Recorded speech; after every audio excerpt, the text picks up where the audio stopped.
Hey guys, JamesMCD Reviews here, and starting today, I am going to embark on a journey. A 40-hour journey to watch every single movie in the MCU. Obviously, since Avengers Endgame comes out in a few short weeks.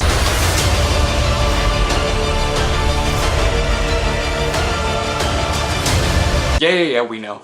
I thought it would be fun to go back in time, not unlike the characters in the movie, probably, maybe, and revisit all of the movies that brought us to this epic cinematic event. This is going to be really fun for me because there are a lot of movies in this series that I haven't actually seen, and I'll be watching them for the first time. Like, I missed a lot of the Phase 1 movies, so it'll be interesting to see, experience them for the first time and see if they're actually any good or not. And then for the movies that I've already seen, or in some cases even already reviewed, it'll be interesting rewatching them again to see how well they hold up.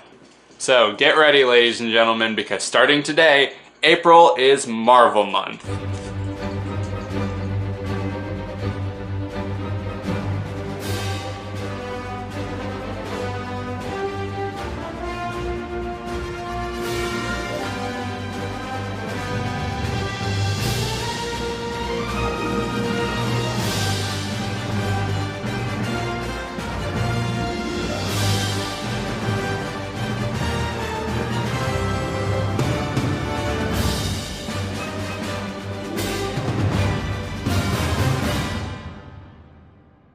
It only seems appropriate to start, much like all great stories, at the very beginning. Iron Man, the first movie in the Marvel Cinematic Universe, released in 2008 and directed by Jon Favreau. In this movie, Robert Downey Jr. plays Tony Stark, genius billionaire playboy philanthropist, who heads up his father's company and is obsessed with building weapons of destruction. But then, a terrorist organization kidnaps him, puts a magnet in his chest, and threatens to kill him unless he builds them a missile. Working with another scientist who was also captured, instead of building the missile they asked for, he builds a metal robot suit and escapes. Once he makes it back home, he decides to right the wrongs that his father did, and dedicate his life to helping people rather than hurting people. So him, along with his computerized program Jarvis, puts together the Iron Man suit and flies around helping people. First response to this movie was I really liked it, really surprisingly so. I really enjoyed the story. I thought it was a nice sort of twist on the whole Moses angle with the technological updates. And I like how you can kind of see Tony's character progression throughout the story. He starts off kind of this, really smarmy, sarcastic dickhead, and he's, constantly gets drunk and is verbally abusive to, his coworker and stuff like that, and doesn't really care. But then once he comes back from, the cave with the terrorists and everything, he has both a literal and figurative change of heart. One, because he has the arc reactor put in his chest, and because he realizes the error of his ways and wants to work to do the right thing and correct his father's mistakes. He still keeps some of his, sort of dickish personality, but he's still, likable, and you can see the angle that he's coming from. You can see him clearly trying to do the right thing.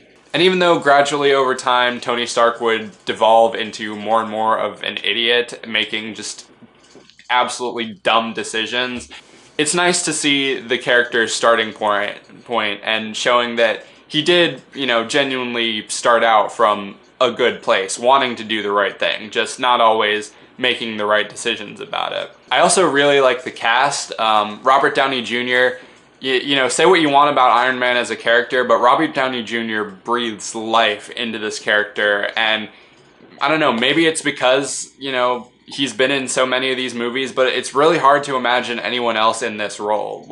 He's so charming, charismatic, he's an asshole, but you enjoy watching him. He's funny, he has a bunch of great one-liners, and he just overall gives a really good, interesting performance. The rest of the cast does a really good job too. I think that Gwyneth Paltrow as Pepper Potts is really good. Unfortunately, they don't really give her that much to do aside from being the girl one. She isn't really developed much as a character. She isn't given much to do. If I'm not mistaken, she does get a little bit more development as the movies go on. But this one, you know, she's just kind of, you know, like I said, generic girl character. Same thing with Happy Hogan. I think Jon Favreau, I don't even remember if Jon Favreau had a line in this. Maybe I'm wrong. I'll have to watch it again to really know for sure. But he doesn't really have anything else to do aside from, you know, being Tony's like bodyguard or whatever. Terrence Howard as War Machine or Rhodey. I think his performance is fine, but it's just miscast. It's, you know, like I said, nothing to do with him. I think he does a really good job. And who knows, maybe it's because I'm so used to seeing Don Cheadle playing Rhodey, but I just don't think that, you know, this character was the right fit for him. And I'm kind of glad that they switched him out to Cheadle for the future movies. Like I said, nothing against him. I thought he did fine, but he was just not really appropriate for this role. And I know a bunch of people have already mentioned this before, but it makes it even more funny rewatching it now, having seen the other movies, when he takes a look at what would be the War Machine suit and says this. Damn.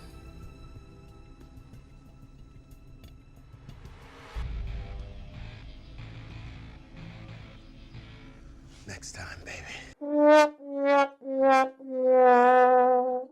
Also, Jeff Bridges was good for the most part. The first half of this movie, he's really good. He does give a really good performance. But during the second half, when he goes, you know, full-on Marvel villain and, you know, he puts that dumb-looking suit on, it just kind of goes downhill from there. You know, the lines that he's saying are really corny and cheesy. And like I said, the suit just looks ridiculous. And while I'm on the subject, another problem, one of the major problems that I have with this is that the villain is kind of mediocre. Like, they don't really give him a clear motivation for why he wants to go against Tony and why he wants to, you know, work with this terrorist organization to kill a bunch of people. Like, they kind of hint at, like, he was constantly being overshadowed by Tony's father and, you know, he was just jealous and wanted, like, complete control of the company, but they don't really develop that really well, so it just kind of comes across as, I'm gonna kill you, Tony Stark.